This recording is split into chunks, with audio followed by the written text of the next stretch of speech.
Hello friends, इस video को UPTU 2020 के हर एक क्वेश्चन के डिटेल्ड सॉल्यूशन के लिए एंड तक ज़रूर देखें।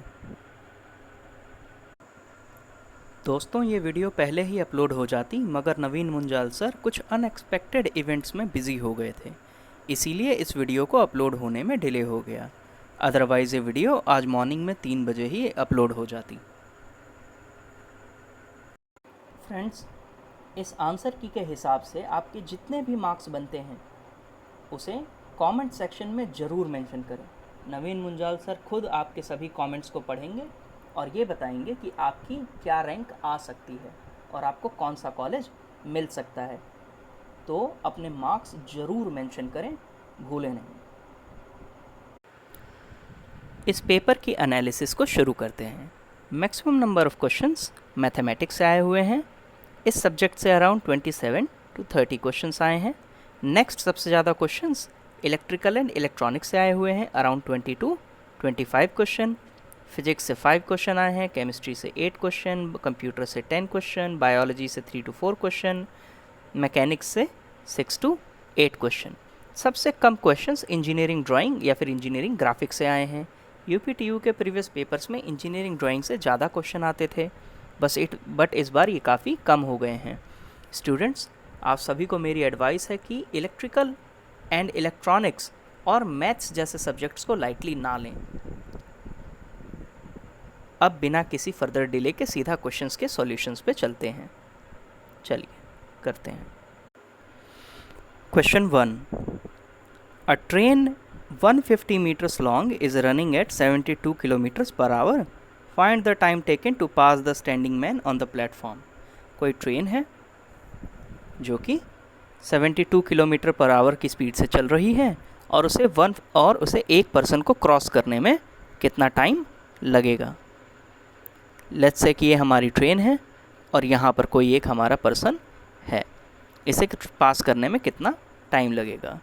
हमें ट्रेन की लेंथ दी हुई है मीटर्स में और हमें टाइम कैलकुलेट करना है सेकंड्स में, तो हमें इसकी स्पीड को भी चेंज करना होगा और हमें इसकी स्पीड को चेंज करके मीटर्स पर सेकंड में कन्वर्ट करना होगा। सो 72 किलोमीटर्स पर आवर है, इसे मीटर पर सेकंड में कन्वर्ट करने के लिए 5/18 से डिवाइड कर देंगे। हमारा आंसर आ जाएगा अराउंड 20 मीटर्स पर सेकेंड। 20 मीटर्स पर सेकेंड ये हमारी आ गई इसकी स्पीड। ओके, सो अब हमें क्या करना है, हमें निकालना है टाइम। तो टाइम की इक्वेशन होती है time is equal to distance divided by speed. हमारा डिस्टेंस होगा, ट्रेन की लेंथ हमारी डिस्टेंस हो जाएगी, मीन्स 150 डिवाइडेड बाय स्पीड, जो स्पीड हमने निकाली थी 20 मीटर्स पर सेकेंड। हमारा आंसर आ जाएगा 7.5 सेकेंड्स। तो इस क्वेश्चन का राइट आंसर होगा ऑप्शन ए। नेक्स्ट क्वेश्चन करते हैं, क्वेश्चन नंबर 2। क्वेश्चन नंबर 2 है, what percentage of 80 is 240% of 30। 30 का 240% 80 के कितने परसेंट के बराबर होगा। सो क्वेश्चन को कुछ इस तरीके से हम लिख सकते हैं। ये रहा हमारा 80 का हमारा x% और ये हमारा इक्वल होगा 30 के 240% के। इसे सॉल्व करेंगे तो हमारा आंसर आ जाएगा 8 3 ज़ा 24, 30 टाइम्स 3, हमारा राइट आंसर आ जाएगा 90%, ऑप्शन बी। क्वेश्चन नंबर 3 करते हैं। If Umesh salary is 20% less than Rakesh salary, अगर उमेश की सैलरी राकेश की सैलरी से 20% कम है, by what percentage Rakesh salary is more than Umesh salary. आखिर राकेश की सैलरी उमेश की सैलरी से कितने परसेंट ज़्यादा है। इस क्वेश्चन को सॉल्व करते हैं। अगर राकेश की सैलरी 100 होती तो उमेश की सैलरी हमारी 20% लेस होती, मीनिंग 80 होती। सो राकेश की सैलरी उमेश की सैलरी से कितनी ज़्यादा है। राकेश की सैलरी उमेश की सैलरी से 20 ज़्यादा है। Divided by 80 times 100। हमारा राइट आंसर आ जाएगा 25%। इसका राइट आंसर होगा ऑप्शन सी। क्वेश्चन नंबर 4 करते हैं। If A ratio B is equal to 5:6, B ratio C is equal to 7:9, then what is A ratio C? आखिर A रेशो C किसके equal होगा? इस क्वेश्चन का सॉल्यूशन है, question number 4 का solution है, A रेशो B हमें 5:6 दिया हुआ है, B रेशो C हमें 7:9 दिया हुआ है, और हमें A रेशो C बताना है। पहले तो हमें इनके रेशियोज़ को इक्वल करना होगा। यहाँ पर B की रेशो 7 है और यहाँ पर B की रेशो 6 है। इन दोनों को इक्वल करने के लिए हमें इसे मल्टीप्लाई करना होगा। यहाँ पे इन दोनों को मल्टीप्लाई कर देंगे 7 से और यहाँ पे इन दोनों को मल्टीप्लाई कर देंगे 6 से। तो ये रेशो हमारी कन्वर्ट होके हो जाएगी 35:42। 35:42 हो जाएगा। और यहाँ पर 6 से मल्टीप्लाई करने के बाद हमारी रेशो हो जाएगी 42 रेशो 54। सो अब हम यहाँ से बड़े आराम से ये बता सकते हैं कि A रेशो C क्या होगा। हमारा A रेशो C होगा, A होगा 35 रेशो और यहाँ पर आ जाएगा 54। हमारा सॉल्यूशन हो जाएगा 35:54। क्वेश्चन नंबर 4 का आंसर होगा ऑप्शन ए। क्वेश्चन नंबर 5 करते हैं। If LCM of 2 numbers is 750, अगर दो नंबर्स का LCM हमारा 750 है एंड देयर प्रोडक्ट इज़ 18,750, तो हमें उसका फाइंड करना है HCF ऑफ द नंबर्स। तो हमें क्या क्या दिया हुआ है? हमें LCM दिया हुआ है, हमें HCF निकालना है, HCF को फाइंड आउट करना है, साथ ही साथ हमें प्रोडक्ट दिया हुआ है, प्रोडक्ट ऑफ द 2 नंबर्स दिया हुआ है। सो इसकी बहुत बेसिक सी इक्वेशन है। अगर हम LCM को मल्टीप्लाई कर दें HCF के साथ तो हमें आंसर मिलेगा प्रोडक्ट ऑफ 2 नंबर्स। सो इस वाली इक्वेशन को फॉलो करते हैं और देखते हैं इसका सॉल्यूशन क्या होगा क्वेश्चन नंबर 5 का। क्वेश्चन नंबर 5 का हमारा सॉल्यूशन है HCF times LCM is equal to the product of the 2 numbers, और इसे सॉल्व करने के बाद हमारा आंसर आएगा 25। तो क्वेश्चन नंबर 5 का हमारा आंसर आएगा ऑप्शन डी 25। क्वेश्चन नंबर 6 करते हैं। In a class of 60 students, 25 students play cricket, 20 students play tennis, and 10 students play both the games. Then the number of students who play neither is. अगर हमारी एक class है जिसमें total 60 students हैं, जिनमें से 25 हमारे प्ले करते हैं क्रिकेट, 20 स्टूडेंट्स प्ले करते हैं टेनिस एंड 10 स्टूडेंट्स प्ले करते हैं बोथ गेम्स। तो हमें वो नंबर ऑफ़ स्टूडेंट्स बताने हैं जो कोई भी खेल नहीं खेलते, ना ही वो क्रिकेट खेलते हैं और ना ही टेनिस खेलते हैं। तो क्वेश्चन नंबर 6 का सॉल्यूशन होगा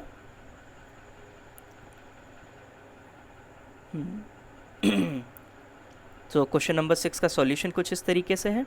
सबसे पहले तो हमें उन स्टूडेंट्स को का नंबर निकालना होगा जो कोई सा एक खेल खेलते हो, कोई भी एक गेम खेलते हो, चाहे वो टेनिस खेलते हो या फिर वो क्रिकेट खेलते हो, जो आइदर वन गेम खेलते हो। इसे निकालने के लिए हम यूनियन के फॉर्मूले का यूज़ करेंगे। हमारे यूनियन का फॉर्मूला क्या होता है? हमारा यूनियन का फॉर्मूला है, लेट्स से कि हमारा A यूनियन B निकालना है, तो हमें A plus B minus A intersection B वाले इक्वेशन का यूज़ करना होगा। सो हमारे इस इक्वेशन से हमारी यूनियन की का आंसर आ जाएगा 35। मीन्स 35 ऐसे स्टूडेंट्स हैं जो कोई ना कोई गेम ज़रूर खेलते हैं, फिर चाहे वो टेनिस हो, फिर चाहे वो क्रिकेट हो। 35 ऐसे स्टूडेंट्स हैं जो कि दोनों खेलों को खेलते हैं। अब अगर टोटल स्टूडेंट्स है 60 और उनमें से 35 कोई ना कोई गेम प्ले करते हैं, तो रेस्ट जो स्टूडेंट्स बच गए वही हमारे आंसर होगा। तो क्वेश्चन नंबर 6 का हमारा आंसर होगा ऑप्शन बी 25 सॉरी।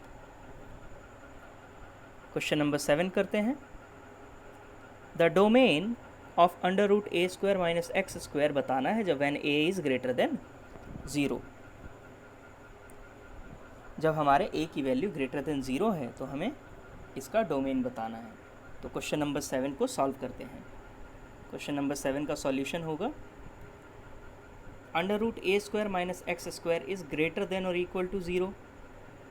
अगर हम दोनों तरफ स्क्वायर कर देंगे तो क्या होगा, a square minus x square is greater than 0 हो जाएगा। हम अगर इसे -1 से मल्टीप्लाई कर देंगे तो क्या होगा, तो हमारा एक्स स्क्वायर माइनस ए स्क्वायर और हमारा ये वाला साइन चेंज हो जाएगा बीच में से इनइक्वालिटी का। जो पहले हमारा मोर देन इक्वल टू था ये हमारा चेंज होके हो जाएगा less than equal to. So x square plus a square का फैक्टराइजेशन करेंगे, x plus a x minus a should be less than equal to 0।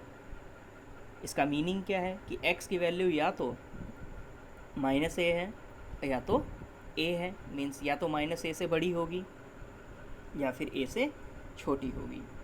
तो हमारी x की वैल्यू किसके किसके बीच में लाई करेगी, more than minus a but less than a. इसका डोमेन हो जाएगा -a to a। सो हमारे क्वेश्चन का राइट आंसर होगा option B -a to a। Question number 8 करते हैं। The minimum value of 3 cos x plus 4 sin x plus 8, ये हमारे पास इक्वेशन दी हुई है। 3 cosine of x plus 4 sin of x plus 8 and हमें इसका आंसर बताना है कि इसकी मिनिमम वैल्यू क्या होगी। तो इसका सॉल्यूशन करते हैं। हमें इसकी मिनिमम वैल्यू निकालने के लिए अब हम इसमें कुछ कंपोनेंट्स को देख सकते हैं। सबसे पहले ये हमारे पास ट्रिग्नोमेट्रिक कंपोनेंट्स हैं और ये हमारे पास यहाँ पर एक कांस्टेंट कंपोनेंट है। कांस्टेंट से मिनिमम वैल्यू पे तो कोई असर नहीं पड़ेगा। मीनिंग ये है कि ये कांस्टेंट वैल्यू मिनिमम को कैलकुलेट करने के काम तो आएगी, मगर इस ट्रिग्नोमेट्रिक वैल्यू का पहले मिनिमम निकालना होगा, क्योंकि कांस्टेंट का तो मिनिमम हो नहीं सकता। तो पहले हम इस ट्रिग्नोमेट्रिक टर्म का मिनिमम वैल्यू निकालेंगे और फिर उसे 8 में ऐड कर देंगे। करते हैं। क्वेश्चन नंबर 8 का राइट आंसर होगा, हमारे पास ये इक्वेशन है 3 cosine of x plus 4 sin of x। इसकी मिनिमम वैल्यू निकालने के लिए क्या करेंगे, हम इसकी मिनिमम वैल्यू निकालने के लिए minus under root A square plus B square के इक्वेशन का यूज़ करेंगे। a है हमारा 3, b है हमारा 4, सो इसका आंसर आएगा 9 प्लस 16 माइनस आगे आएगा। तो हमारा राइट आंसर आ जाएगा ऑप्शन -5। ये तो वैल्यू होगी ट्रिग्नोमेट्रिक कंपोनेंट की मिनिमम वैल्यू। अब हमें तो मिनिमम वैल्यू पूरी इक्वेशन की निकालनी है। सो हमारा -5 मिनिमम वैल्यू हो गया ट्रिग्नोमेट्रिक कंपोनेंट का और 8 हमारा हो गया कांस्टेंट। तो हमारा राइट आंसर आ जाएगा ऑप्शन 3। सो क्वेश्चन का राइट आंसर होगा ऑप्शन डी। नेक्स्ट क्वेश्चन करते हैं। Question number 9। The value of cosine of 12 plus cosine of 84 degrees plus cosine of 156 degrees plus cosine of 132 degrees. तो question number 9 का right answer है हमारा option C -1/2। इस question का solution देखते हैं।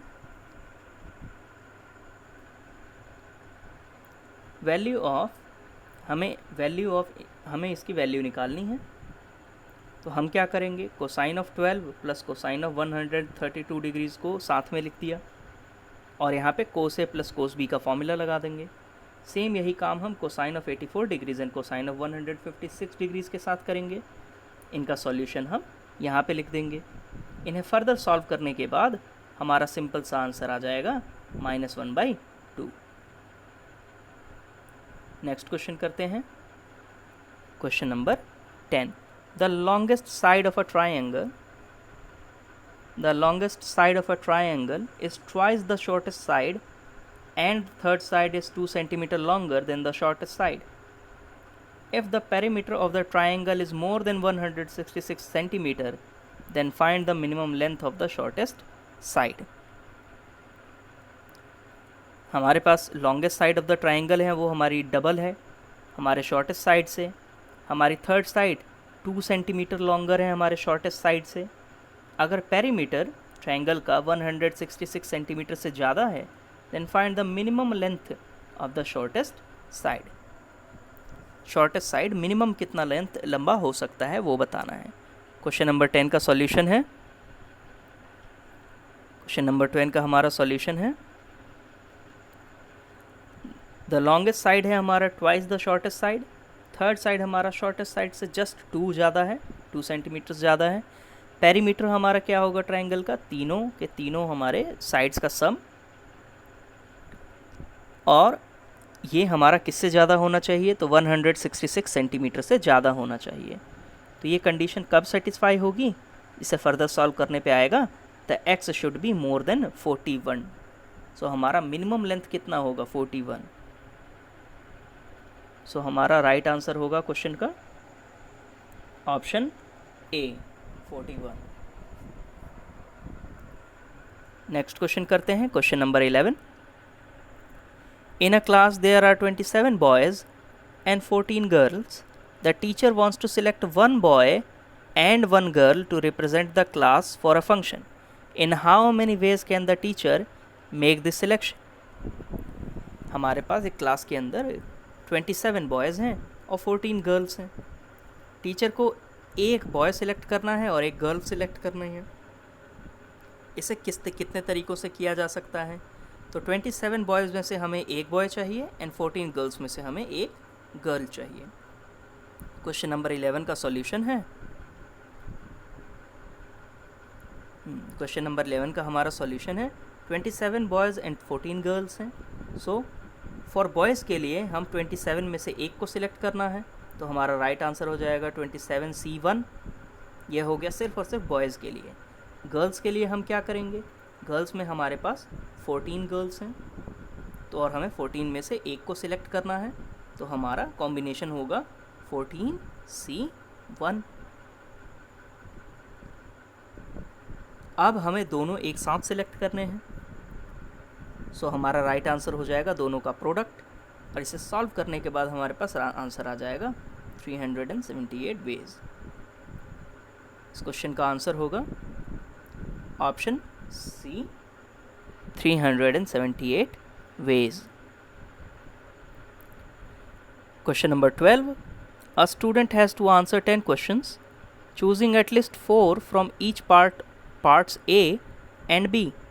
एक स्टूडेंट को 10 क्वेश्चंस आंसर करने हैं, choosing at least 4 from each parts A and part B. Part A और पार्ट बी में से एटलीस्ट 4 क्वेश्चंस को चूज़ करना है. If there are 6 questions in part A and 7 questions in part B, in how many ways can the student choose 10 questions? अगर part A में हमारे पास total 6 questions हैं एंड पार्ट बी में हमारे पास 7 questions हैं, तो कोई स्टूडेंट इसे कितने तरीक़ों से चूज़ कर सकता है. ये क्वेश्चन सिंपली कॉम्बिनेशंस का है. तो क्वेश्चन नंबर 12 का हमारा आंसर है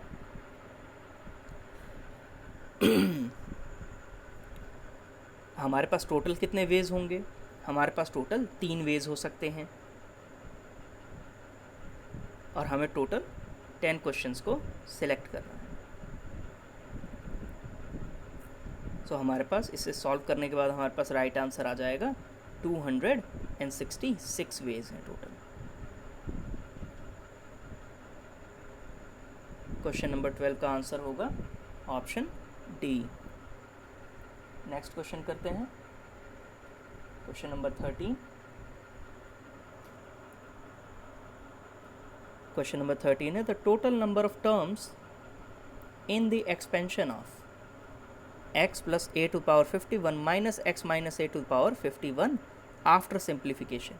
हमारे पास एक टर्म दी हुई है, इसका टोटल एक्सपेंशन करने पर हमारे पास कितने टर्म्स आएंगे. क्वेश्चन नंबर 13 का आंसर करते हैं।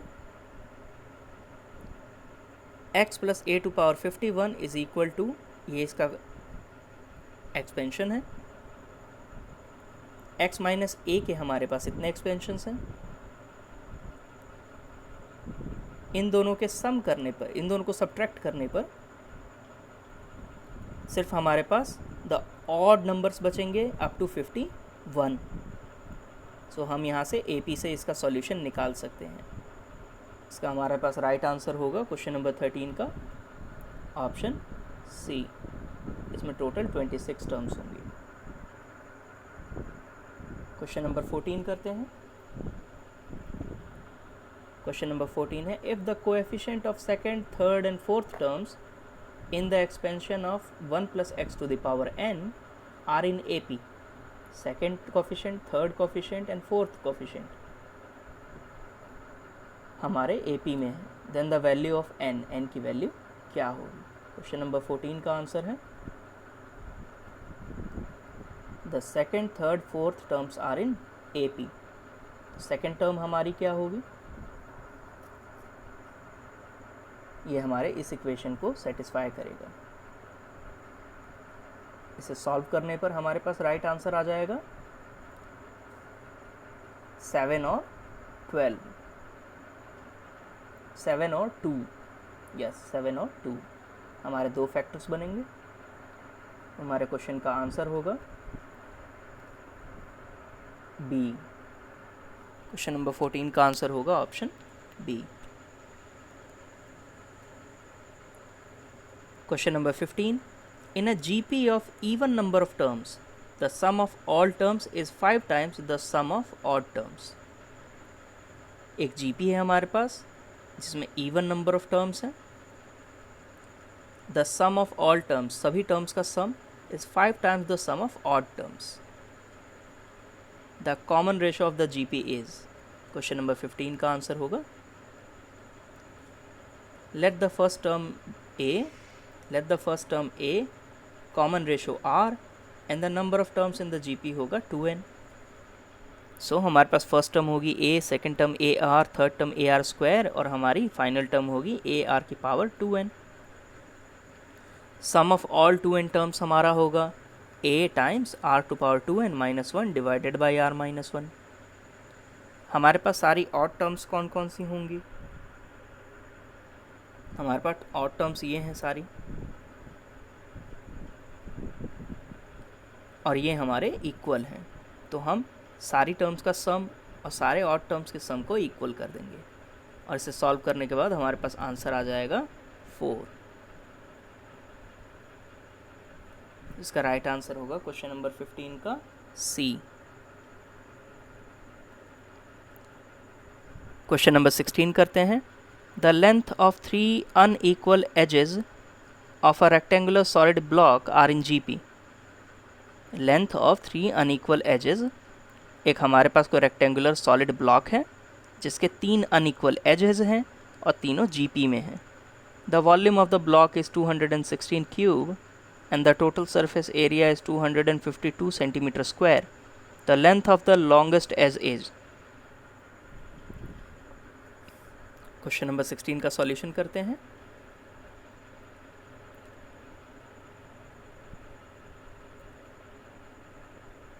क्वेश्चन नंबर 16 का फाइनल सॉल्यूशन है 12 सेंटीमीटर्स,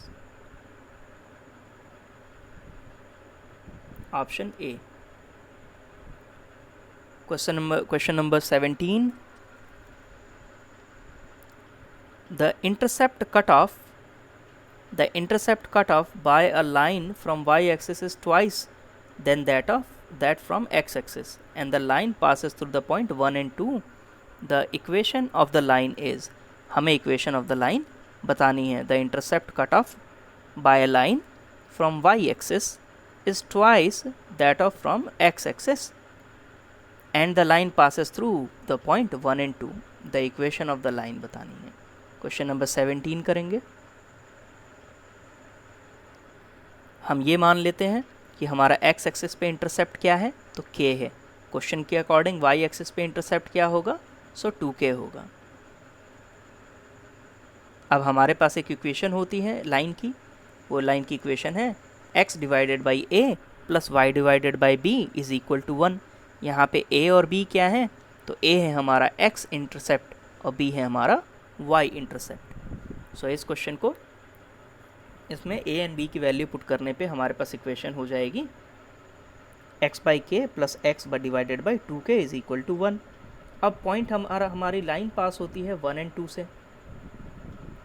सो बेसिकली ये क्या कह रहा है कि x पर ये 1 से पास होगा एंड y पर 2 से पास होगा।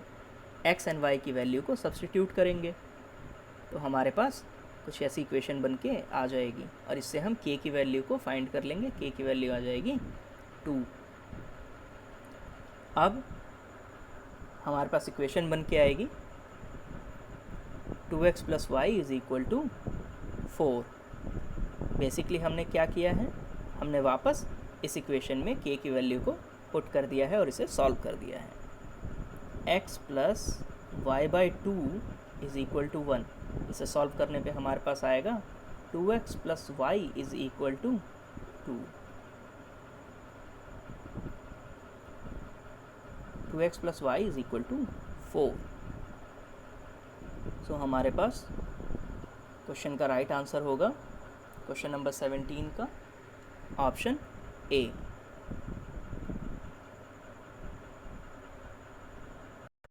Question number 18, equation of diagonals of a square formed by the lines x is equal to 0, y is equal to 0, x is equal to 1 and y is equal to 1।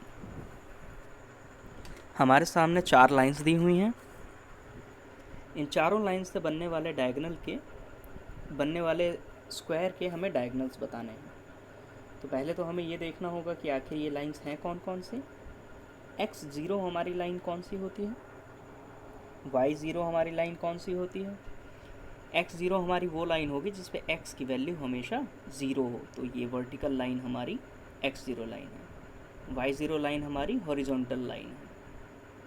x1 line हमारी वो होगी जहाँ पे x की value हमेशा 1 हो, means ये vertical line जो 1 पे इंटरसेक्ट करती है। And y is equal to 1 हमारी ये हॉरिजॉन्टल लाइन होगी जो 1 पे इंटरसेक्ट करती है, और ये हमारा बीच में बन गया स्क्वायर। अब इस स्क्वायर के डायगोनल्स की इक्वेशन बतानी है। क्वेश्चन नंबर 18 का राइट आंसर है, सॉल्व करते हैं। क्वेश्चन नंबर 18 में हमारे पास ये रहा स्क्वायर और अब हमें इसकी इक्वेशन बतानी है। इसकी इक्वेशन हम बताने के लिए इस इक्वेशन का यूज़ करेंगे। y minus y1 is equal to m the slope times x minus x1। इसमें वैल्यू को पुट करेंगे तो क्या आएगा, y माइनस में y1। इससे पहले हम ज़रा ये भी देख लेते हैं कि हमें कौन से डायगोनल का निकालना है। हमारे पास 2 डायगोनल है, एक है OB एक है AC। तो हम निकालेंगे सबसे पहले OB का। तो OB के लिए क्या करेंगे, इस इक्वेशन में वैल्यू को पुट कर देंगे और उसके बाद में हमारी सबसे पहली इक्वेशन आ जाएगी x is equal to y. Second equation, second हमारी जो लाइन है वो है AC। इसके लिए हम इसमें वैल्यू पुट करेंगे और हमारे पास आंसर आ जाएगा x plus y equal to 1। तो क्वेश्चन नंबर 18 का हमारे पास आंसर हो जाएगा ऑप्शन ए। बस इक्वेशन में वैल्यू पुट कर देना है और सीधा इससे आंसर आ जाएगा। नेक्स्ट करते हैं question number 19, the perpendicular distance of the point P678 from XY plane. हमारे पास तीन प्लेन्स होते हैं, XY plane, YZ plane and XZ plane. हमें इस क्वेश्चन में सिर्फ XY प्लेन पे फोकस करना है और ये बताना है कि XY प्लेन से इस पॉइंट पर, इस 3 डिमेंशनल पॉइंट पर परपेंडिकुलर डिस्टेंस क्या होगा। इस क्वेश्चन का आंसर बहुत इजी है। क्वेश्चन का आंसर है, हमारे पास ये पॉइंट दिया हुआ है P678, इसे हम PXYZ मान सकते हैं।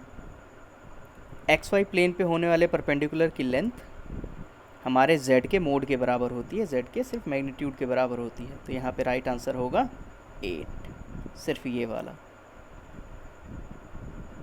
नेक्स्ट क्वेश्चन करते हैं। Question number 20।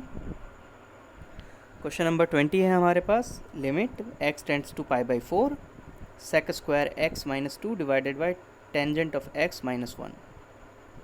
इसकी वैल्यू को कैलकुलेट करना है। अब इसका सॉल्यूशन कुछ इस तरीके से है। अगर हम चाहें तो इसे दो तरीके से कर सकते हैं। एक तो हम एल हॉपिटल रूल लगा सकते हैं, या फिर हम सीधा सीधा इसको मैनिपुलेट कर सकते हैं ट्रिग्नोमेट्रिक आइडेंटिटीज़ लगा के।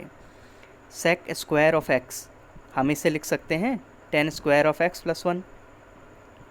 इसे सॉल्व करने पे हमारे पास आंसर आ जाएगा ten square x minus 1 divided by ten x minus 1।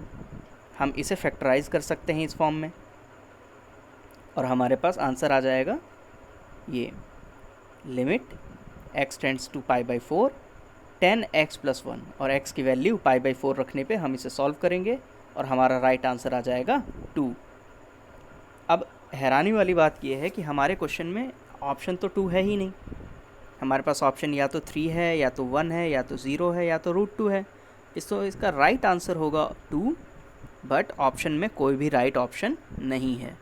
तो इस वाले क्वेश्चन का कोई भी राइट आंसर नहीं होगा, क्योंकि कोई भी राइट ऑप्शन नहीं दिया हुआ है। इसका राइट आंसर होना चाहिए था 2। क्वेश्चन नंबर 21 करते हैं। क्वेश्चन नंबर 21 है, हमारे पास ये एक इक्वेशन दी हुई है और हमें इसका dy बाई dx निकालना है। बेसिकली इसका फर्स्ट डेरिवेटिव निकालना है जब x की वैल्यू 0 हो। तो क्या करेंगे, पहले dy बाई dx निकालेंगे, फिर x की वैल्यू 0 पुट कर देंगे और हमारा राइट आंसर आ जाएगा। क्वेश्चन नंबर 21 का सॉल्यूशन है, सबसे पहले हम इस इक्वेशन को इस तरीके से लिखेंगे sin x by cos x plus 9 by cos x. फिर हम इसको डेरिवेट करेंगे तो हमारा sin x by cos x क्या हो जाएगा, tan ऑफ x। इसका डेरिवेटिव क्या हो जाएगा, sec स्क्वायर ऑफ x। हमारा 9 बाई कोसाइन ऑफ x क्या हो जाएगा, 9 sec ऑफ x, और इसका डेरिवेटिव हो जाएगा 9 sec x tan x। और ये हमारे पास फाइनल डेरिवेटिव आ गया है। अब इसमें x की वैल्यू को 0 पुट करेंगे तो sec स्क्वायर 0, फिर है हमारा plus 9 sec 0 times tan x 0। तो tan 0 की वैल्यू तो 0 हो गई, तो ये वाली टर्म पूरी तरह से ख़त्म हो गई, एंड sec 0 की वैल्यू हो गई 1। तो हमारा राइट आंसर क्या आ जाएगा, 1। क्वेश्चन नंबर 21 का राइट आंसर होगा option D. Question number 22, the converse of the statement if sun is not shining then sky is filled with clouds is. इस इक्वेशन का कन्वर्स क्या होगा। इस क्वेश्चन को जरा एक बार हिंदी में भी देखते हैं। ये स्टेटमेंट वाला क्वेश्चन है, ऐसे क्वेश्चंस को हिंदी में भी पढ़ना फ़ायदेमंद होता है। हमारे पास है, यदि सूर्य नहीं चमक रहा है तो आकाश बादलों से भरा हुआ है। इसका विलोम कथन बताना है, कन्वर्स बताना है। तो इसके राइट ऑप्शंस, इसका सॉल्यूशन देखते हैं क्वेश्चन नंबर 22 का।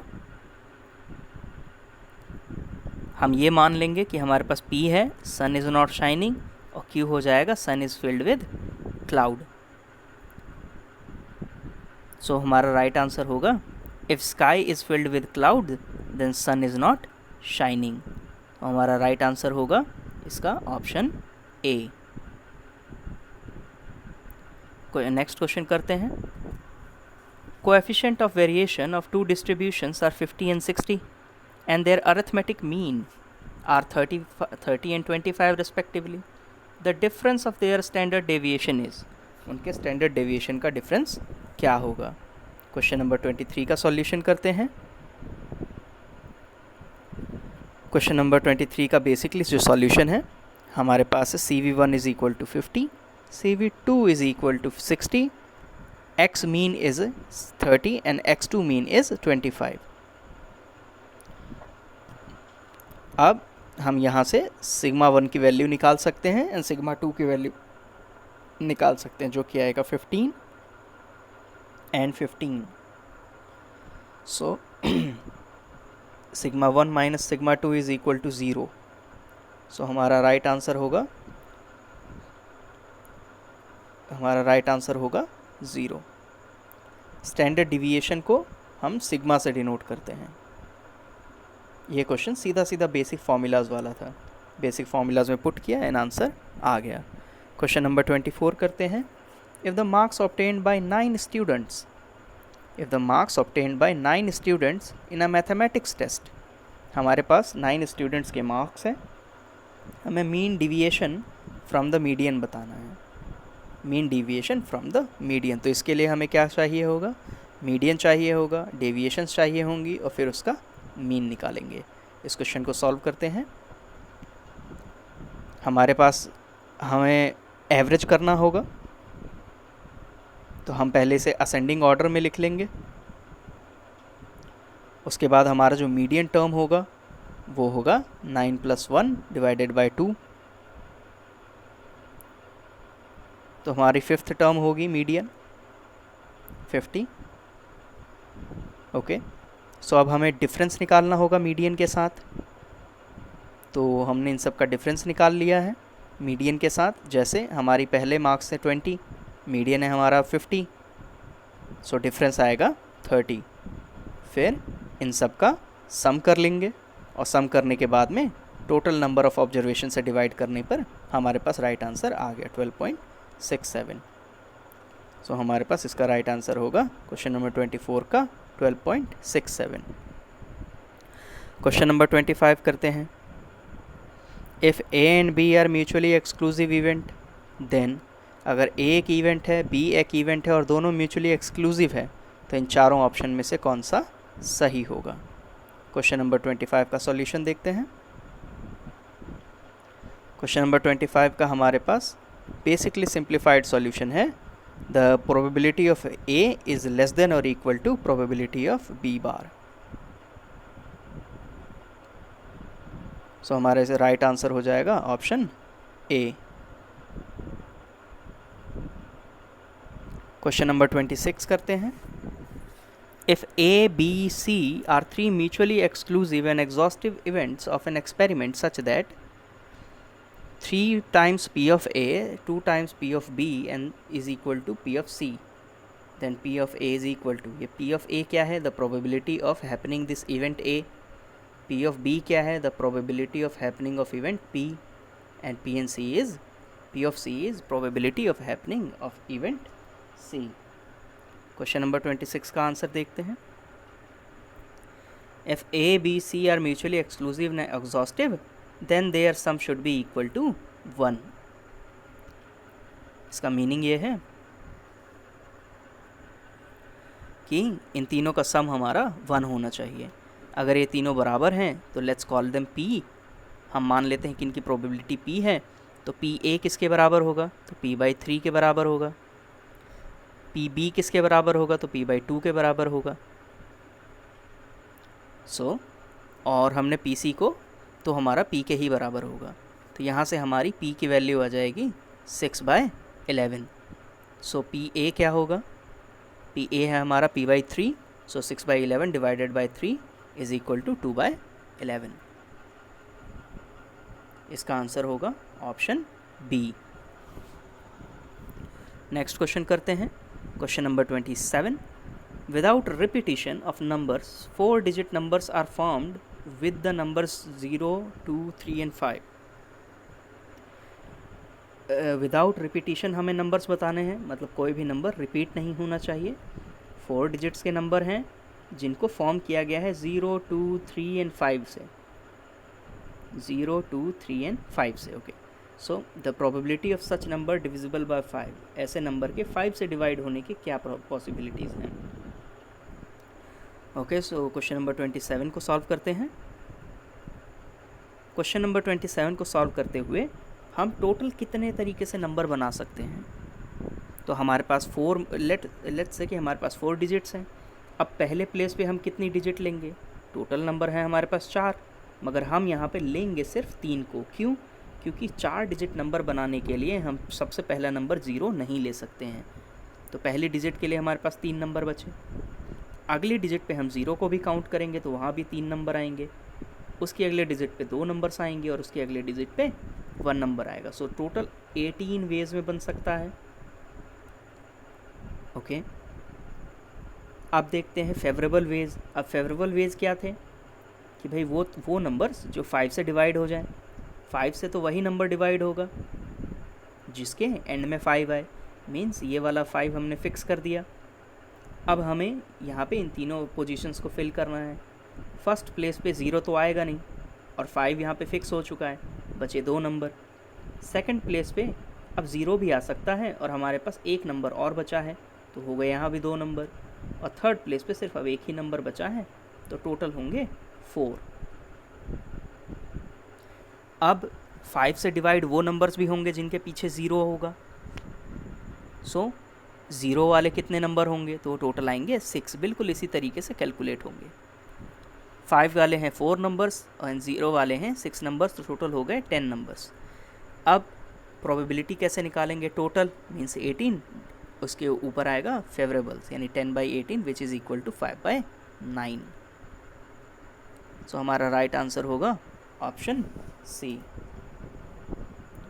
नेक्स्ट क्वेश्चन की तरफ चलते हैं। ओके, नेक्स्ट क्वेश्चन है हमारा question number 28। The LAN stands for, LAN की फुल फॉर्म क्या होगी क्वेश्चन नंबर 28 में। ये इसका आंसर बिल्कुल इजी सा है। क्वेश्चन नंबर 28 का आंसर होना चाहिए local area network. Question number 28 means इसका राइट आंसर होगा ऑप्शन सी। नेक्स्ट क्वेश्चन करते हैं। Question number 29। द हार्डवेयर और software design to guard against unauthorised access to a computer is known as. वो hardware या software जिसे unauthorised access क्या होता है, जैसे कि आप अपने कंप्यूटर को आपने ओपन किया, उसे हम कहेंगे एक्सेस करना। कोई अगर आपकी परमिशन के बिना उसे एक्सेस करता है तो उसे अनऑथराइज्ड कहेंगे। और वो सॉफ्टवेयर या हार्डवेयर जिसे अनऑथराइज्ड एक्सेस को रोकने के लिए बनाया जाता है, उन्हें क्या कहते हैं। तो क्वेश्चन नंबर 29 का आंसर है फायरवॉल। हमने देखा भी होगा, विंडोज़ में कई बार आता है योर फायरवॉल सेटिंग, तो फायरवॉल हमारा अनऑथराइज्ड एक्सेस को रोकने के लिए डिज़ाइन किया जाता है, ये सॉफ्टवेयर है। नेक्स्ट क्वेश्चन करते हैं, question number 30। Which of the following does not store data permanently. कौन से ऐसा इनमें से है जो परमानेंटली डेटा स्टोर नहीं करता है। हर बार हर प्रीवियस ईयर में कहीं ना कहीं एक ऐसा क्वेश्चन ज़रूर होता है। रोम, रैम, फ्लॉपी डिस्क या हार्ड ड्राइव, इनके ऊपर एक क्वेश्चन ज़रूर पूछा जाता है। तो कंप्यूटर की स्टडी अच्छे से कर लें, उनमें से हमेशा कोई ना कोई क्वेश्चन आता रहता है। इसका राइट आंसर होगा रैम। रैम कभी भी डेटा को परमानेंटली स्टोर नहीं कर सकता, शॉर्ट टर्म के लिए स्टोर करेगा और जैसे ही पावर ऑफ होगी डेटा ख़त्म हो जाएगा। लॉन्ग टर्म के लिए अगर करना है तो हम रोम का यूज़ करेंगे या फिर हार्ड ड्राइव का यूज़ करेंगे या फिर फ्लॉपी डिस्क का यूज़ करेंगे। सो क्वेश्चन नंबर 30 का राइट आंसर है ऑप्शन बी। नेक्स्ट क्वेश्चन करते हैं। The speed of modem is measured in. Modem की स्पीड किस में मेजर करी जाती है, हमारे मॉडम्स की स्पीड किस में मेजर करी जाती है। तो इसका सबसे राइट आंसर होगा ऑप्शन सी, kbps में। मॉडम्स की स्पीड गीगाबिट पर सेकेंड या टेराबिट पर सेकेंड या पेटाबिट पर सेकेंड में नहीं नापी जाती है। ये बहुत बड़े नंबर्स हैं, बहुत बड़ी स्पीड होती है जो हमारे मॉडम्स काम जिस पे नहीं करते। इन स्पीड्स पे ऑप्टिकल फाइबर्स काम करते हैं। Question number 32। URL stands for. ये वाला भी एक रिपीटेड क्वेश्चन है। अगर आपने प्रीवियस ईयर की वीडियोस देखी होंगी चैनल पर तो आपको ये वाला क्वेश्चन मिल भी जाएगा। Question number 32। क्वेश्चन नंबर 32 का राइट आंसर है option P, the uniform resource locator. ये वाला क्वेश्चन रिपीटेड है। इनमें कई सारे क्वेश्चंस होते हैं जो प्रीवियस ईयर से रिपीट होते हैं। Question number 33।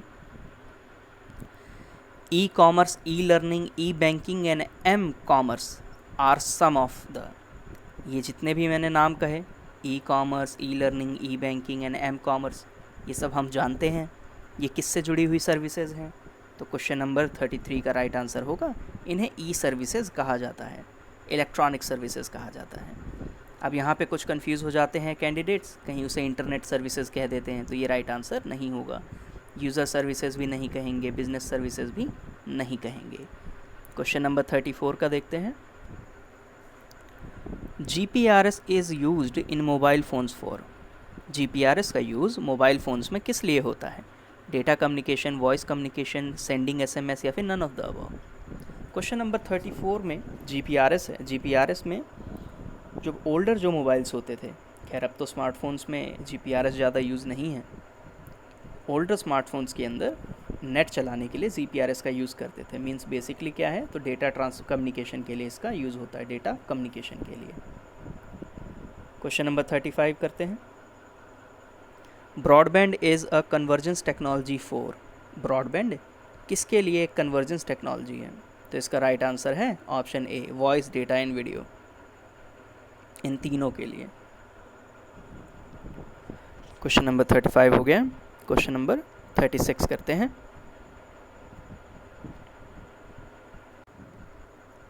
What is the decimal value of binary number 101000101? इस बाइनरी नंबर का डेसिमल नंबर बताना है।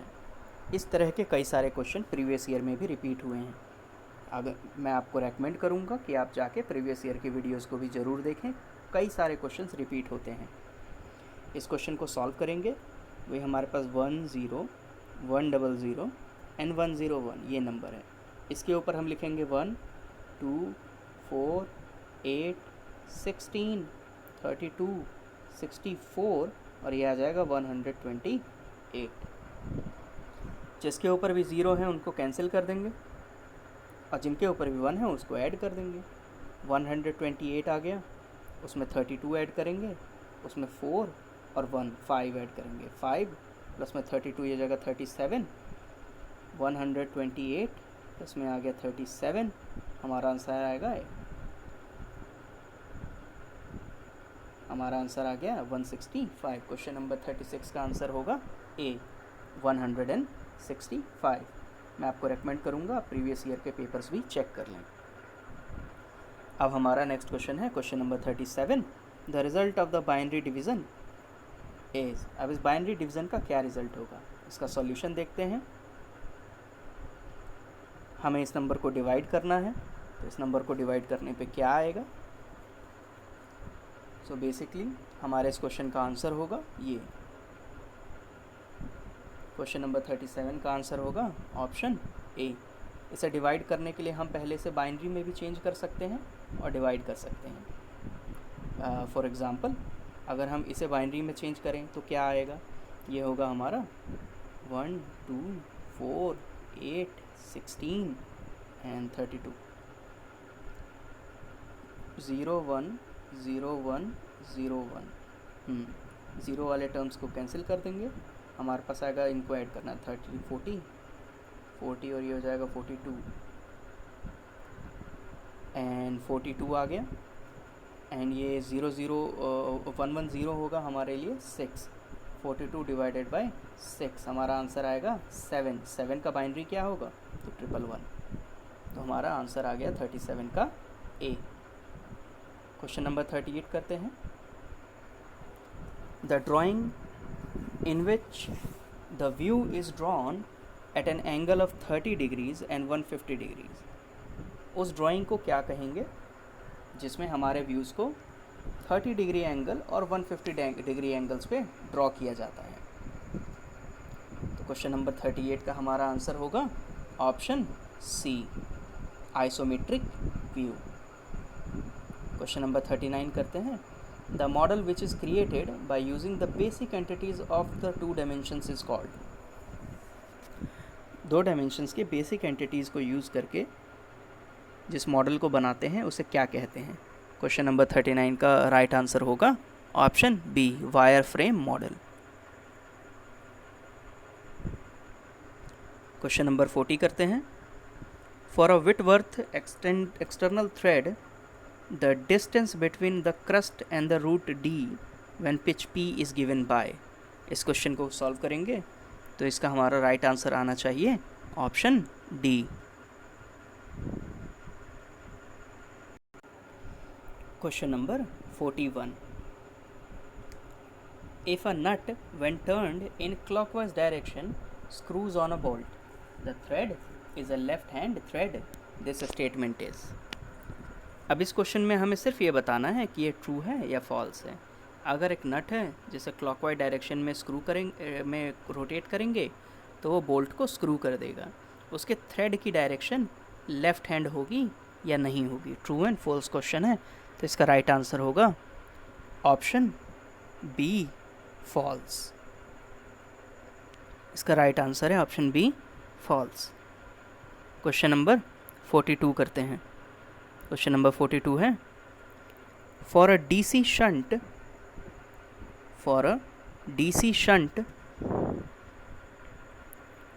Motor of 5 kilowatt running at 1000 RPM the induced torque will be. Induced torque कितना होगा? तो क्वेश्चन नंबर 42 का सॉल्यूशन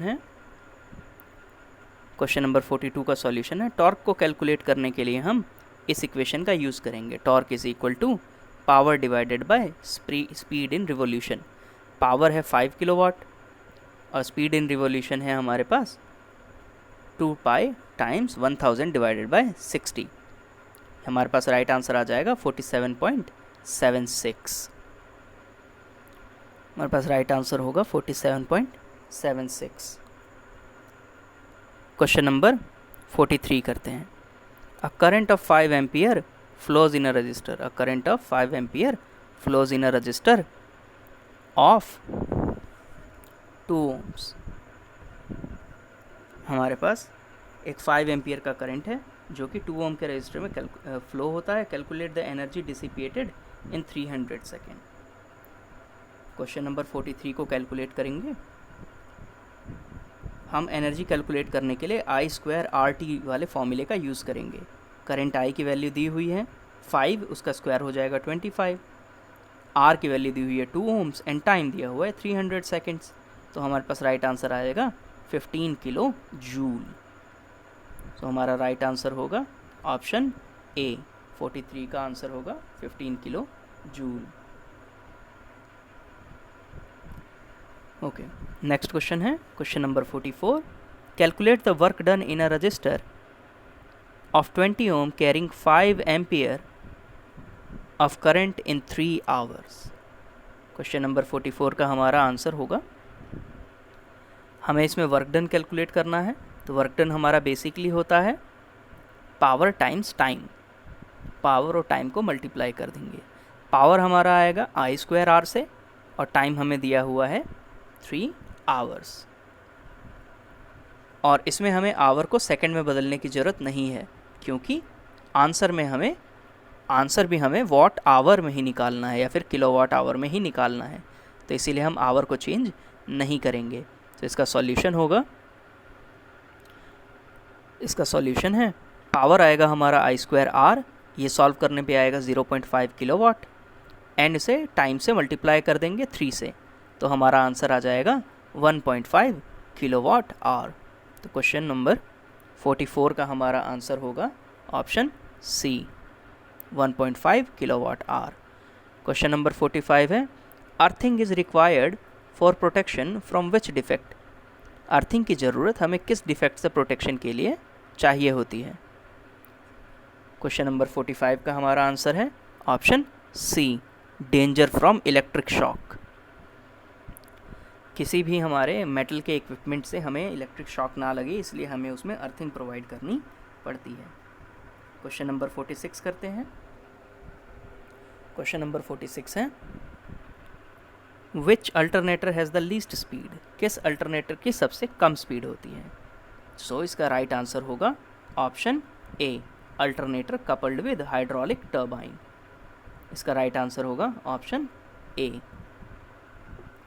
नेक्स्ट क्वेश्चन करते हैं। Question number 47, the efficiency of a thermal power plant increases bye.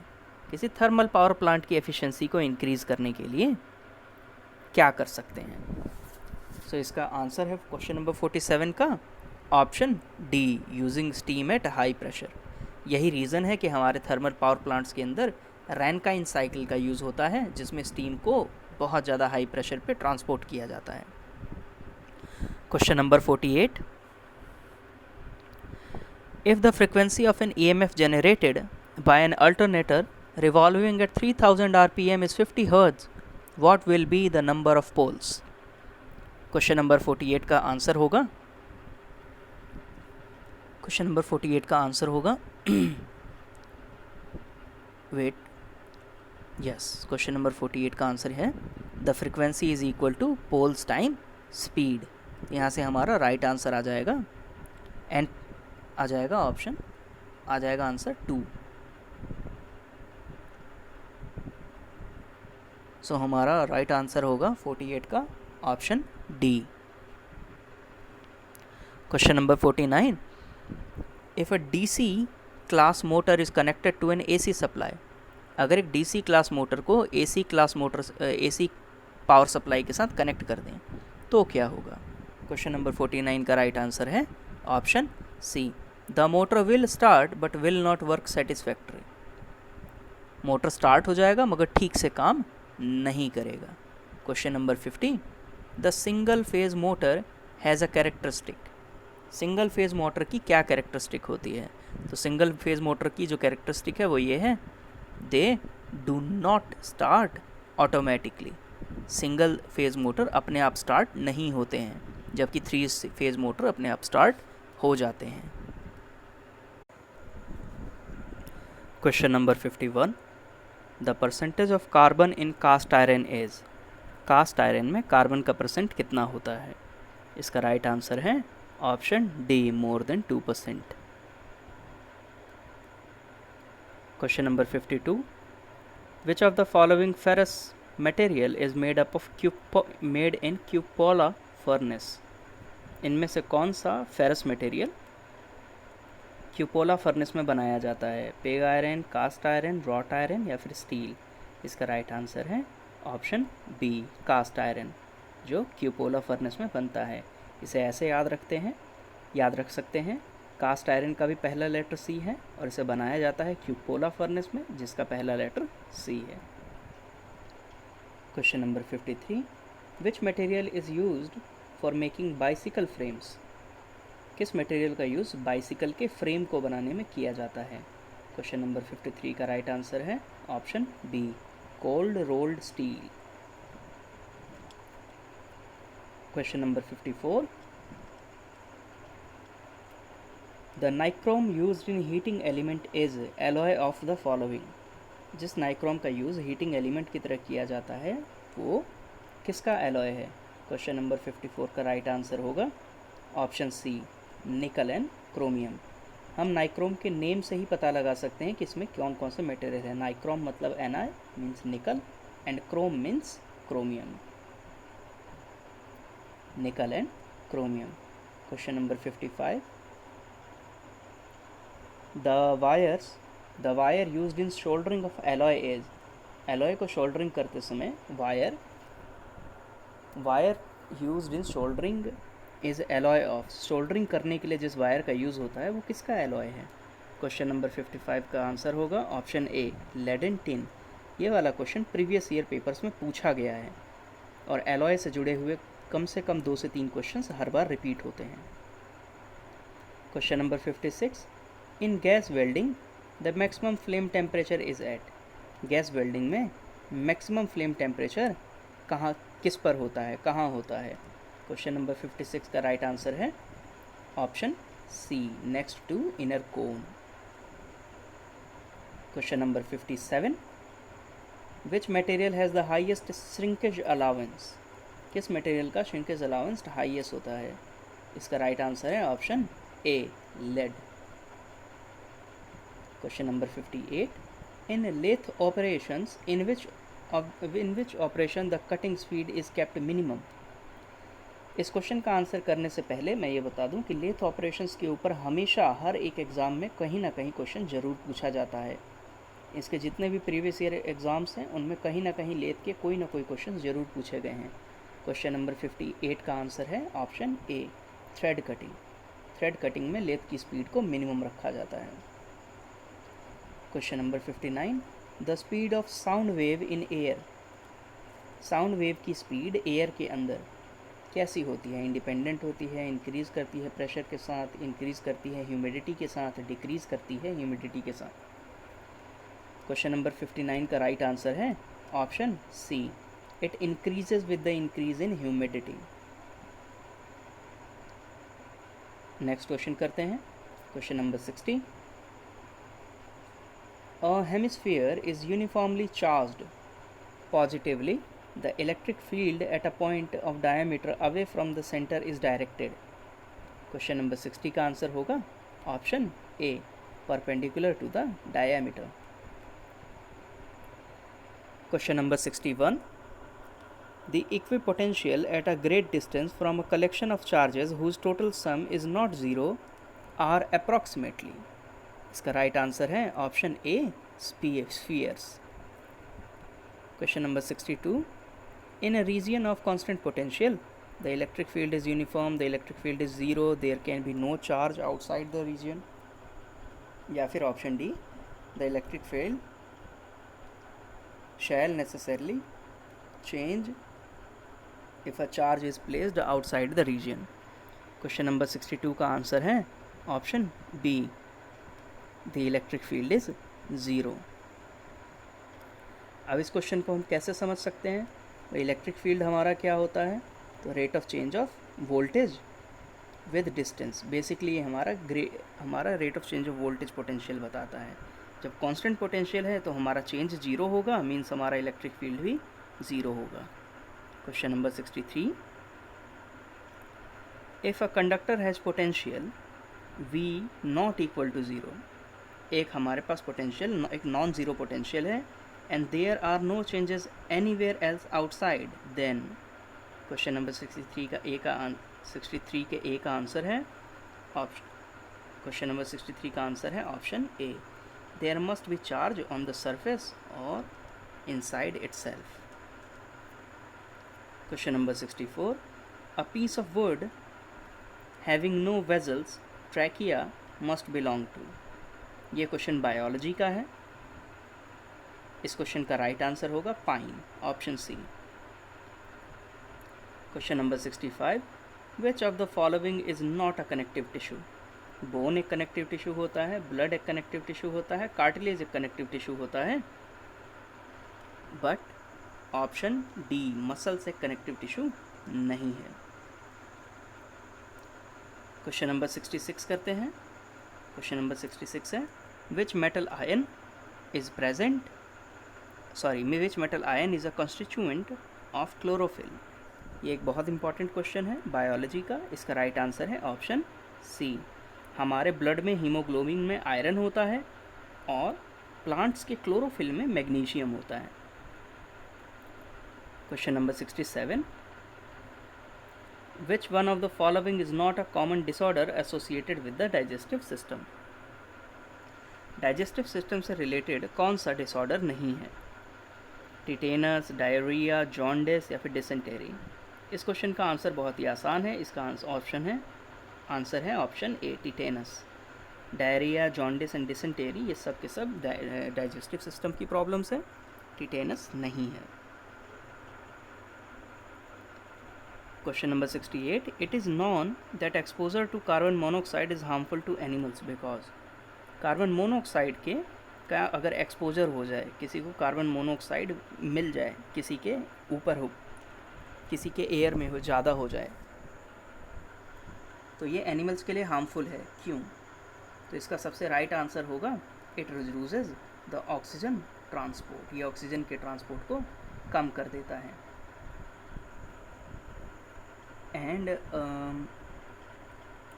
And इसका एक रीज़न ये है क्योंकि हीमोग्लोबिन जो हमारे ब्लड में होता है वो कार्बन मोनोऑक्साइड के साथ ज़्यादा बेहतर तरीके से रिएक्ट करता है.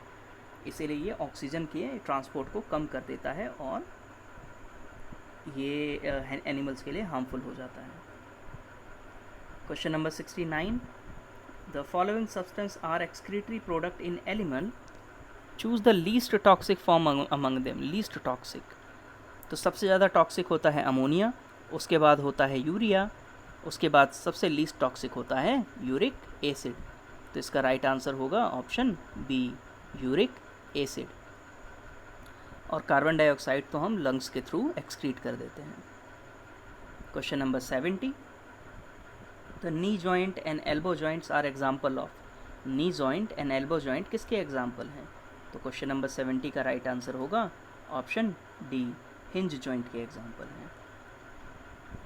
Question number 71, two cells of EMF approximately 5 volt and 10 volt are to be accurately compared using a potentiometer of length 400 cm.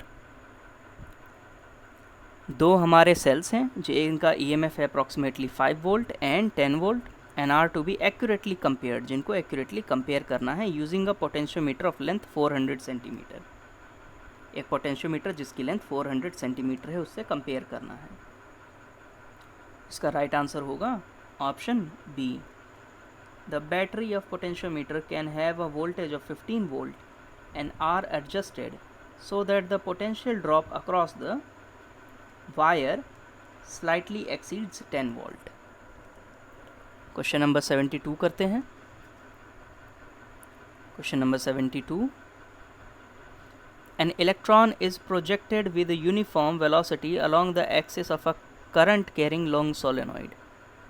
एक इलेक्ट्रॉन है जिसे प्रोजेक्ट किया गया है with uniform velocity along the axis of current carrying long solenoid.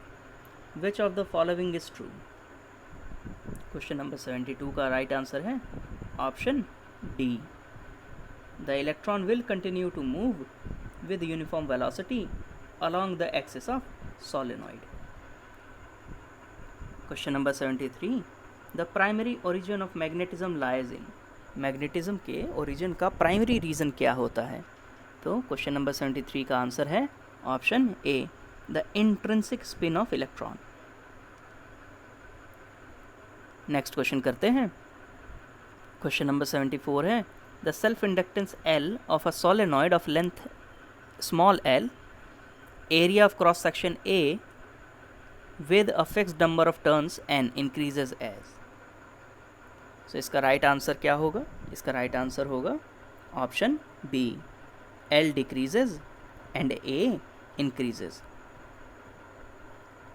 अगर इसकी basic सी equation इस तरीके से होती है कि L हमारा प्रोपोर्शनल होता है, L हमारा इक्वल होता है n square A and L and there is a constant 2 n naught, let's call it n naught. तो इस इक्वेशन से हम क्या देख सकते हैं कि अगर L डिक्रीज़ होगा या फिर A इंक्रीज़ होगा तब हमारा सेल्फ इंडक्टेंस L भी इंक्रीज़ होगा। Question number 75, if the RMS current of in a 50 hertz AC circuit is 5 ampere, RMS current कितना दिया हुआ है? तो 5 ampere. The value of current I 300 seconds after it value becomes 0 is. अब इस question को करने के लिए हमें कुछ बेसिक सी बातों को समझना होगा। जैसे सपोज कर लिया कि भाई हमारा जो करंट है, करंट की इक्वेशन है I is equal to I M. ये आई एम क्या है? तो पीक करंट साइन एंड अब यहाँ पर आएगा ओमेगा टी। ओमेगा की जगह पे लिखेंगे 2 पाई एफ, एफ की जगह पे आ जाएगा 50, टी आएगा। इसे जब हम सॉल्व करेंगे तो ये हो जाएगा हमारा 100 पाई टी। हमें करंट की मैक्सिमम वैल्यू निकालनी है 1/300 पे, सो टी की जगह पे हमने लिख दिया 1/300। इसे सॉल्व करेंगे हमारा आंसर आएगा π/3। मीन्स हमारी करंट की इक्वेशन क्या हो जाएगी? करंट आई हो जाएगा equal to I M times sine π/3। Sine π/3 की वैल्यू होती है साइन 60 के इक्वलेंट, साइन 60 होगा हमारा √3/2। अब आई एम √3/2। अब हमारे सामने नेक्स्ट क्वेश्चन आता है, नेक्स्ट पार्ट आता है कि आई एम क्या है, मैक्सिमम वैल्यू ऑफ करंट क्या है। तो हमारे पास RMS करंट दिया हुआ है 5 एम्पियर। RMS करंट क्या होता है? Maximum current divided by √2। So I am की वैल्यू आ जाएगी 5√2। अब इस 5√2 को हम मल्टीप्लाई कर देंगे √3/2 से। सो हमारा राइट आंसर आ जाएगा 5√3/2। सो हमारे क्वेश्चन नंबर 75 का राइट आंसर होगा option B. Option B is the right answer. Question number 76, The output of a step-down transformer is measured to be 24 volt when connected to a 12 watt light bulb. The value of the peak current is. Question number 76 का right answer है option ए 1/√2 amperes. अब इस question को solve कैसे करना है। Voltage हमें दी हुई है 24 वोल्ट, पावर हमें दिया हुआ है 12 वाट, तो यहाँ से हम आरएमएस करंट निकाल सकते हैं। आरएमएस करंट क्या होगा, power divided by voltage. Power है हमारी 12 वाट, वोल्टेज है हमारा 24 वोल्ट, हमारा करंट आरएमएस करंट आ जाएगा 0.5 एम्पियर। मगर क्वेश्चन में हमसे पूछा गया है the value off peak current. अब पीक करंट निकालने के लिए हम आरएमएस करंट जो हमने निकाला था उसका यूज़ करेंगे।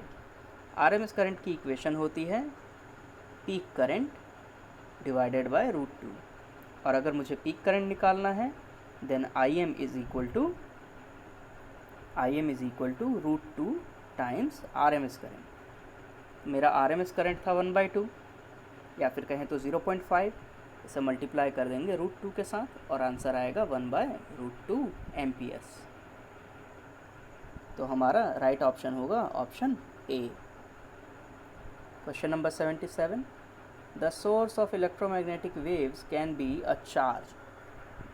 इलेक्ट्रोमैग्नेटिक वेव्स का कौन सा सोर्स हो सकता है, एक चार्ज जो कांस्टेंट वेलोसिटी से ट्रैवल कर रहा है, a moving in circular orbit, at rest, या फिर none of the above. Question number 77 का राइट आंसर होना चाहिए option B, moving in a circular orbit. Question number 78 करते हैं। A short pulse of light is incident from a air to glass slab at normal incidence. After traveling through the glass slab, the first color to emerge is. हमारे पास एक glass का slab है जिस पर हमारी एक लाइट इंसिडेंट हुई। Light यहाँ से निकलते समय सबसे पहले किस कलर की लाइट आएगी। एयर के अंदर सारे के सारे कलर्स की स्पीड सेम होती है, बट ग्लास के अंदर जाने के बाद हर एक कलर की डिफरेंट स्पीड होती है। सबसे पहले जो कलर आएगा वो होगा रेड, क्योंकि इसकी स्पीड सबसे ज़्यादा हाईएस्ट होती है। क्वेश्चन नंबर 78 का आंसर होगा option D. Question number 79, an object approaches a convergent lens from the left of the lens with a uniform speed of 5 metre पर second and stops at focus the image. इस question को समझते हैं। एक object है जो एक convergent lens के पास, कन्वर्जेंट लेंस कौन सा होता है, जो कन्वर्ज कर दे, यानी ये कॉन्वेक्स लेंस को कन्वर्जेंट लेंस कहते हैं। इसके पास आ रहा है, लेफ्ट ऑफ द स्क्रीन तरफ से आ रहा है और फोकस के पास रुक जाता है और इसकी स्पीड है 5 मीटर पर सेकेंड। अब क्वेश्चन में पूछा गया है कि इमेज कैसा बिहेव करेगा। क्या image move away from the lens with a uniform speed of 5 metre, या फिर move away from the lens with a uniform acceleration. इनमें से कौन सा ऑप्शन होगा। क्वेश्चन नंबर 70 का राइट ऑप्शन होगा moves away from the lens with a non uniform acceleration. उसका एक्सेलरेशन कैसा होगा, नॉन यूनिफॉर्म होगा। ओके, नेक्स्ट क्वेश्चन करते हैं। Next question, heavy stable nuclei have more neutrons than protons. This is because of the fact that एक heavy stable nuclei के अंदर neutrons ज़्यादा होते हैं, प्रोटॉन्स कम होते हैं। ऐसा क्यों होता है। पहला ऑप्शन है neutrons are heavier than protons. दूसरा ऑप्शन है electrostatic force between proton are repulsive. Option C है the neutrons decay into protons through beta decay, and option D है the nuclear forces between neutrons are weaker than between the protons. Okay, so question number 80 है। Question number 80 का जो right answer है वो है option B. मगर आप ये सोच रहे होंगे कि ऐसा क्यों है, तो एक एक करके सारे ऑप्शंस को कंसिडर करते हैं। Neutrons are heavier than protons, ये बात सही है, मगर इनके हैवी होने से हमारे हैवी स्टेबल न्यूक्लियाई में कोई फ़र्क नहीं पड़ेगा। और न्यूट्रॉन्स प्रोटॉन्स से बहुत बहुत माइनर अमाउंट में ही हैवी होते हैं। तो ऑप्शन ए हमारा सेंस नहीं बनाता। अब हम चलते हैं ऑप्शन सी की तरफ। The neutrons decay into protons through beta decay. ये बात भी सच है। न्यूट्रॉन्स हमारे एक प्रोसेस है, उसे कहते हैं बीटा डिके। बीटा डिके में चला जाता है। बीटा डिके के बाद न्यूट्रॉन हमारा बदल जाता है एक प्रोटॉन में और एक इलेक्ट्रॉन एमिट हो जाता है। मगर इससे भी स्टेबिलिटी का कोई लेना देना नहीं है। नेक्स्ट हमारा ऑप्शन है the nuclear forces between neutrons are weaker than that of protons. ये भी ऑप्शन गलत है, ऐसा कुछ नहीं होता है। अब आता है हमारा option B, the electrostatic forces between protons are repulsive. बात सही है। एक प्रोटॉन यहाँ पर है, एक प्रोटॉन यहाँ पे है, इस पर भी प्लस का चार्ज है, इस पर भी प्लस का चार्ज है, तो ये दोनों एक दूसरे को रिपेल करेंगे। रिपेल करने से क्या होगा कि हमारा न्यूक्लियाई अनस्टेबल हो जाएगा। स्टेबिलिटी को बढ़ाने के लिए इसीलिए वो उसमें न्यूट्रॉन्स ज़्यादा होते हैं और प्रोटॉन्स कम होते हैं, क्योंकि ज़्यादा प्रोटॉन्स होंगे तो सिस्टम न्यूक्लियाई अनस्टेबल हो जाएगा। Question number 81, hole is hole क्या है? क्वेश्चन नंबर 81 हमारा सीधे सीधे रिलेटेड है ईडीसी से, इलेक्ट्रॉनिक्स एंड कम्युनिकेशन डिपार्टमेंट के ईडीसी सब्जेक्ट से। होल तब बनता है जैसे कि इमेजिन कर लेते हैं कि यहाँ पे हमारे पास न्यूक्लियस है, न्यूक्लियस के बाद हमारे पास यहाँ पर ऑर्बिट है, ऑर्बिट के अंदर हमारे पास यहाँ पर इलेक्ट्रॉन्स हैं। लेट्स से कि हमारा ये वाला इलेक्ट्रॉन बाहर चला जाता है। तो इलेक्ट्रॉन के बाहर चले जाने के बाद क्या होगा? इलेक्ट्रॉन चला गया और यहाँ पर एक वैकेंसी क्रिएट हो गई। इसी वैकेंसी को हम कंसिडर करते हैं एज अ होल। सो 81 का राइट आंसर होगा a vacancy created when a electron leaves a covalent bond. Question number 82, a male voice after modulation transmission sounds like that of female of a receiver to the receiver, the problem is due to. कोई किसी आदमी की voice है, modulation process के बाद ये female की sound में बदल जाता है, तो प्रॉब्लम कहाँ पर आई है? सो इसका राइट आंसर है the poor bandwidth selection of amplifier, option B. जब बैंडविड्थ ठीक से सिलेक्ट नहीं होगा तो उससे ये प्रॉब्लम आएगी। क्वेश्चन नंबर 83 है the mean length of an object is 5 centimetre, which of the following measurement is most accurate. कौन सी मेजरमेंट सबसे ज़्यादा एक्यूरेट होगी अगर किसी ऑब्जेक्ट की लेंथ 5 सेंटीमीटर है? तो सबसे ज़्यादा एक्यूरेट वो होती है जिसमें सबसे कम एरर हो। एरर क्या होता है? The difference between measured value and the true value. तो ये रही मेरी true value 5 centimetres. Measured value क्या है? 4.9 सेंटीमीटर है, तो मेरा एरर होगा सिर्फ 0.1 का। 4.805 है, अब मेरा एरर कुछ 0.19 समथिंग होगा, जो कि इससे ज़्यादा है, तो ये तो नहीं होगा एक्यूरेट मेजरमेंट। 5.25, अब मेरा एरर हो जाएगा 0.25 का, ये भी बहुत ज़्यादा है इससे 0.1 से, तो ये भी नहीं होगा। और 5.4 में मेरा एरर हो जाएगा 0.4 का। तो इसका राइट आंसर होगा ऑप्शन ए। नेक्स्ट क्वेश्चन है question number 84, a lift is coming from 8th floor and is just about to reach 4th floor, taking ground floor as origin and a positive direction upward for all quantities, which one of the following is correct।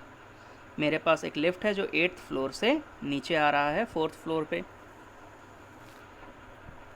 Ground floor को जो 0 floor है उसे origin मानेंगे और ऊपर की direction को positive मानेंगे।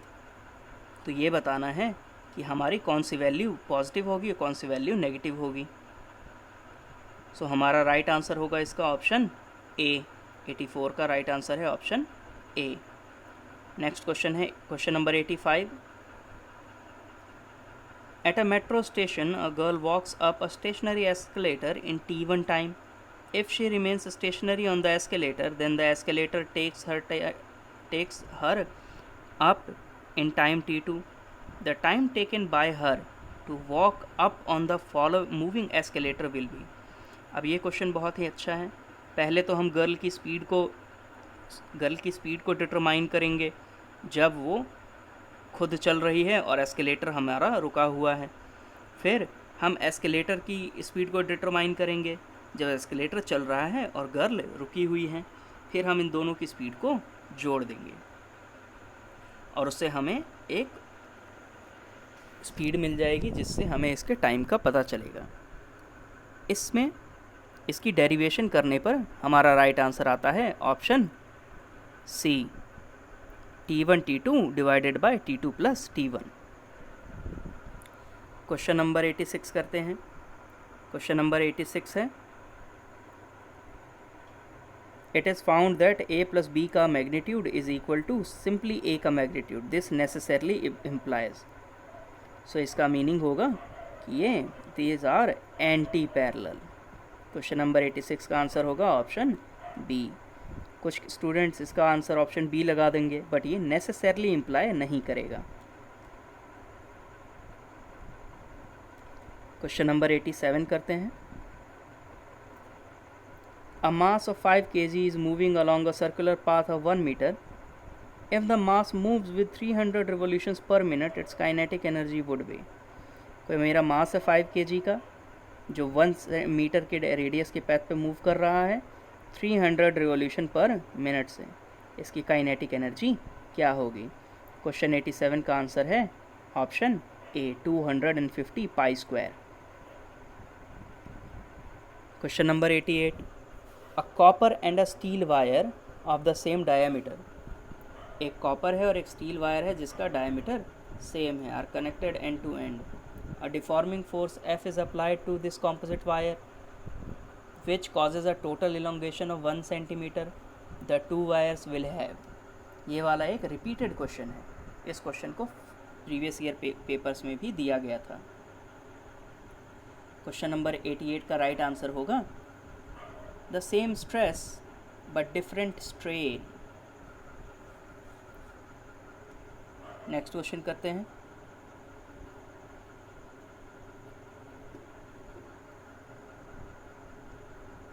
With increase in temperature the viscosity of. Temperature increase करने पे विस्कोसिटी पे क्या असर पड़ता है? तो इसका राइट आंसर होगा ऑप्शन सी, गैसेस में की विस्कोसिटी इंक्रीज करती है बट लिक्विड्स की डिक्रीज करती है। विस्कोसिटी से हमारा मीनिंग सिर्फ और सिर्फ ये होता है कि कोई चीज़ कितनी गाढ़ी है, कितनी थिक है। जैसे हनी की विस्कोसिटी ज़्यादा होती है, वाटर की विस्कोसिटी कम होती है। विस्कोसिटी हमारा फ्लूइड्स के फ्रिक्शन से कहा जा सकता है कि फ्लूइड्स के फ्रिक्शन को ही उसकी विस्कोसिटी कहा जाता है। Which of the following statement about the electron is incorrect. ये वाला एक बहुत ही ईजी क्वेश्चन है। इलेक्ट्रॉन के बारे में कौन सी स्टेटमेंट गलत है? It is negatively charge particle, ये सही है। Mass of an electron is equal to that of a neutron, अब ये तो गलत है। इलेक्ट्रॉन का मास कभी भी न्यूट्रॉन के बराबर नहीं होता है। सो इसका राइट आंसर होगा, मीन्स इनकरेक्ट ऑप्शन होगा ऑप्शन बी। क्वेश्चन नंबर 91 करते हैं। Which of the following have no units. इनमें से फॉलोइंग में से कौन सा ऐसा ऑप्शन है जिसकी कोई यूनिट नहीं होती? ओके, इसका सबसे राइट आंसर है इलेक्ट्रोनेगेटिविटी। इलेक्ट्रोनेगेटिविटी एक रिलेटिव यूनिट है। रिलेटिव यूनिट का क्या मीनिंग होता है? रिलेटिव यूनिट उस यूनिट को कहते हैं जिसे हमेशा किसी दूसरे के कंपैरिजन में नापा जाता है। इलेक्ट्रोनेगेटिविटी को हमेशा मेज़र करते हैं सबसे ज़्यादा इलेक्ट्रोनेगेटिव एलिमेंट से, जो कि है फ्लोरीन। इसीलिए इसकी कोई यूनिट नहीं होती है। नेक्स्ट क्वेश्चन करते हैं। Question number 92, a person living in Shimla observed that the cooking food without using pressure cooker takes more time. The reason for this observation is that at high altitude. कोई आदमी है जो शिमला में है, शिमला हाई एल्टीट्यूड पे है, उसने ये ऑब्ज़र्व किया कि बिना प्रेशर कुकर के खाना बनाने में ज़्यादा वक्त लगता है। आखिर ऐसा क्यों है? क्वेश्चन नंबर 92 का जो राइट आंसर होगा ये होगा क्योंकि वहाँ पे प्रेशर डिक्रीज़ हो जाता है। जितनी ज़्यादा हम हाइट पर जाते हैं वहाँ पे उतना ही ज़्यादा प्रेशर डिक्रीज़ होते चला जाता है। Question number 93, Which of the following property of water can be used to explain the spherical shape of the rain droplet? Water की किस प्रॉपर्टी के कारण हम ये एक्सप्लेन कर सकते हैं कि वाटर के जो रेन का शेप है वो स्फेरिकल होता है, वाटर के ड्रॉपलेट का शेप? अब इसका राइट आंसर है क्वेश्चन नंबर 93 का सरफेस टेंशन ऑफ वाटर। अब ये सरफेस टेंशन क्या होता है? सपोज कर लेते हैं कि हमारे पास एक वाटर की ड्रॉपलेट है, वाटर के जितने भी मॉलिक्यूल्स हैं वो एक दूसरे को अट्रैक्ट करेंगे, मीन्स एक टोटल इनवर्ड फोर्स बन जाएगी, जिसके कारण इसका जो शेप है वो सर्कुलर हो जाएगा, सॉरी स्फेरिकल हो जाएगा। सो क्वेश्चन नंबर 93 का राइट आंसर है option B, surface tension. Previous year papers में ये भी पूछा गया है कि सरफेस टेंशन का इक्वेशन क्या होता है, तो फोर्स पर यूनिट लेंथ को सरफेस टेंशन कहते हैं। इसकी यूनिट क्या हो जाएगी, तो न्यूटन पर मीटर हो जाएगी। ये सारे क्वेश्चंस आए हुए हैं। Question number 94, at a particular temperature and atmospheric pressure the solid and liquid phases of a pure substance can exist in equilibrium. Which of the following term defines this temperature? इस question को थोड़ा ठीक से समझते हैं। At a particular temperature, किसी particular temperature पे and atmospheric pressure पे the solid and liquid phase, solid अवस्था और द्रव्य अवस्था किसी प्योर सब्सटेंस के एक साथ एग्जिस्ट कर सकते हैं। इसे कौन सा टेम्परेचर डिफाइन करता है? तो क्वेश्चन नंबर 94 का राइट आंसर होगा ऑप्शन ए, फ्रीजिंग पॉइंट।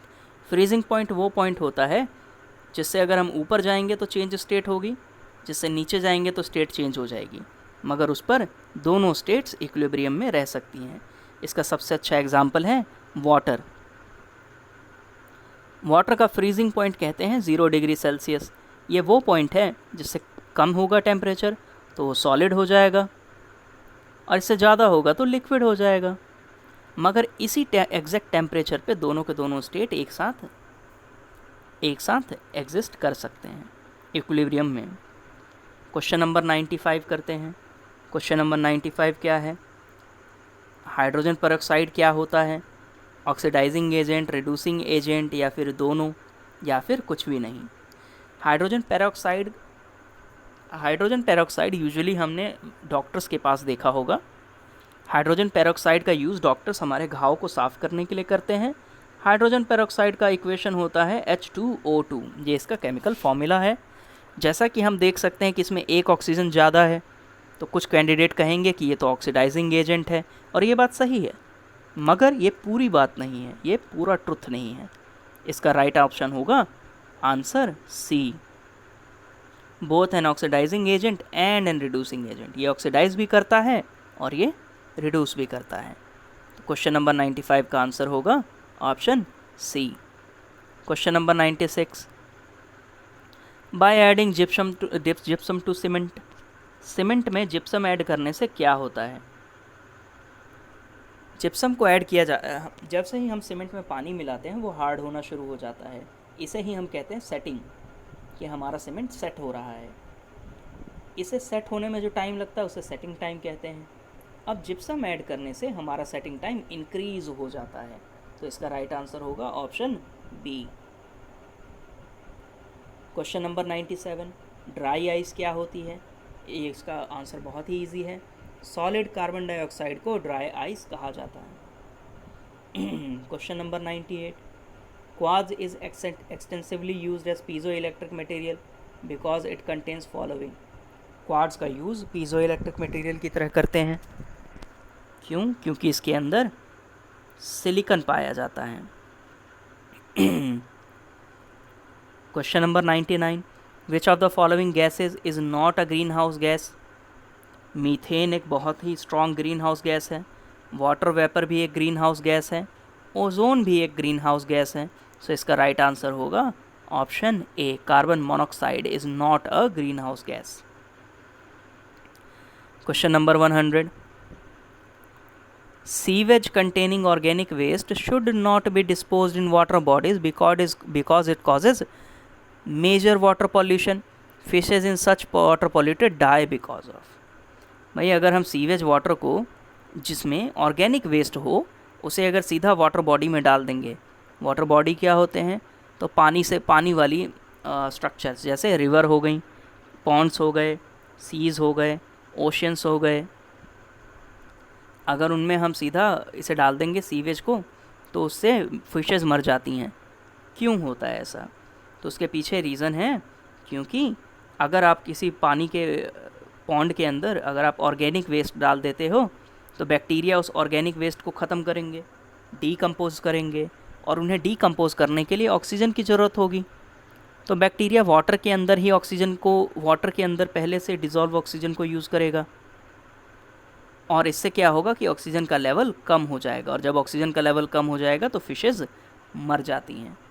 इसीलिए सीवेज वाटर जिसमें ऑर्गेनिक वेस्ट हो उसे पहले ट्रीट करना चाहिए, उसके बाद में ही उसे कभी भी किसी वाटर बॉडी में डालना चाहिए। क्वेश्चन नंबर 100 का राइट आंसर होगा ऑप्शन सी।